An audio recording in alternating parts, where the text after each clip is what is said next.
Hey everyone, it's Richard Metal Fan here, bringing you guys is another old school album review, continuing the Killswitch Engage discography. And today we're going to be looking into their second album, released in 2002, called Alive or Just Breathing. This is, of course, the band's second album, released only 2 years after their self-titled debut album, which came out in 2000. And with Alive or Just Breathing, the band, it feels like it still has some of the stuff from the first album, but I feel like the band kind of stepped it up in terms of like the production, the musicianship. One thing, they had another little lineup change. Of course, Adam D, who played drums on the first album, switched to playing guitar, and they got a different drummer, I believe his name. It wasn't Justin Foley, I believe, because I think it was, I can't remember his name, but anyway. And you could tell the songwriting has improved. The production is a lot better than it was on the first self-titled.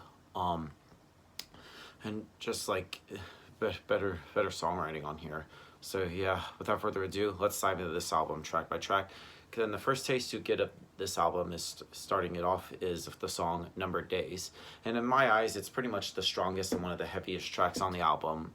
Now, when I say this, I mean, don't get me wrong, the other tracks are quite beautiful as well, just as nice as Numbered Days. And Jesse screams right off the bat, when she just screams, the time approaches, and it just goes right off to it. And it gives you a kick in the ass as there are no instruments playing when he just does. It's just his raw, powerful screaming to open things up. And there are very little clean vocals on this album, but when they do follow through it, they're just simply amazing. And not to mention catchy, a great way to open up the album. Self-Revolution, which actually contains more high-pitched screams from Jesse than the previous song, and some yelling, and which Jesse likes to do quite a bit on this album. And there is one extremely outstanding part of the song, which is where he does break down straight into like Jesse's clean singing again. And this song contains more clean vocals than on Numbered Days, but these ones sound just as good, though. Great way to follow an amazing track.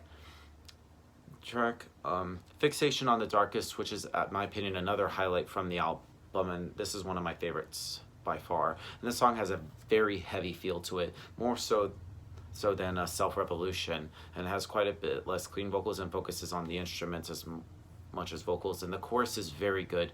It has a great breakdown and catchy vocals, and the emotion to the song is just simply fantastic, and it gives sort of a sorrow feel. Well, and that's just 3 great tracks in a row. Right in there.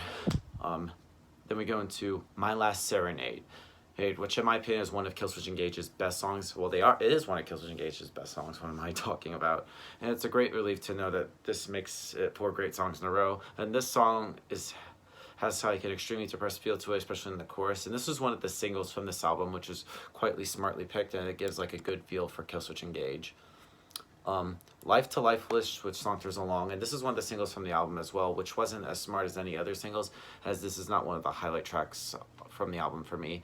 It is by no means bad, but it just doesn't match any of like the first 4, and has somewhat of a catchy chorus that may grow on you after a while, but not as much as like the previous tracks. And not all of these songs could have been amazing as the first 4. I guess this is just one of them. Just Barely Breathing has, well, barely any screams compared to the other songs, make it one of the softer songs on the album. It also makes it one of the best. Says has exceptional lyrics and great emotion. Definitely a highlight track of the album, and it is good to hear that Killswitch Engage can also write softer songs. So you can kind of know that the material is kind of diverse on Alive or Just Breathing. To the Sons of Man, which is pretty much less than 2 minutes long. It's just, in my opinion, I feel like it's kind of pointless. I don't really have much to say about this song other than it has good guitars. It would have been better if it had a longer length to it. But then we go into Temple from the Within, which is actually, I believe, was a remake from the first album. And I kind of like this version a little bit more. This pretty much shows how far they've come from the first album, only onto the second album. The Element of One, which is a superb track, and it just adds to the album. It has like a great emotion in both, and it's very heavy, and just another one of my favorites from the album.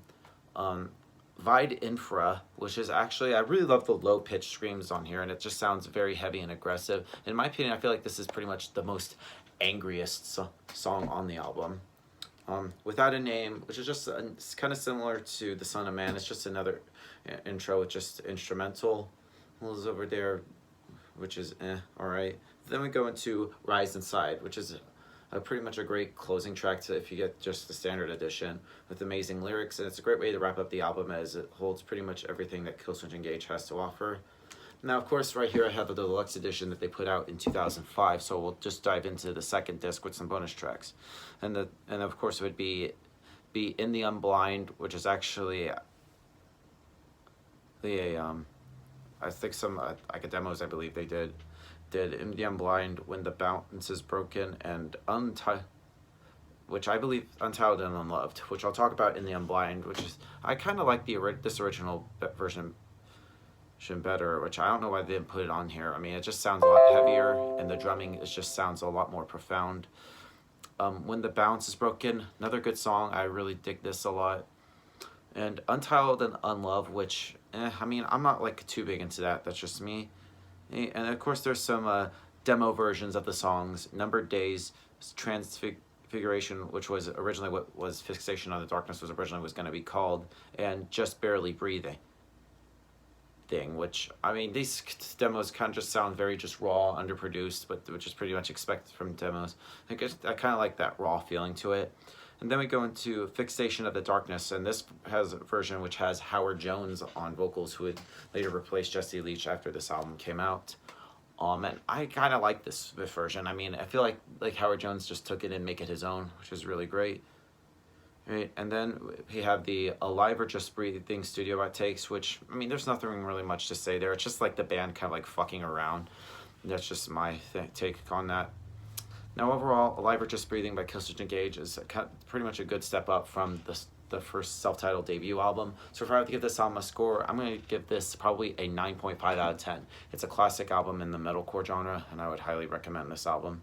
So yeah, that's my review of Alive or Just Breathing by Killswitch Engage, guys. Let me know in the comments what you guys think about it, and I'll see you all in the next video. And as always, keep it metal.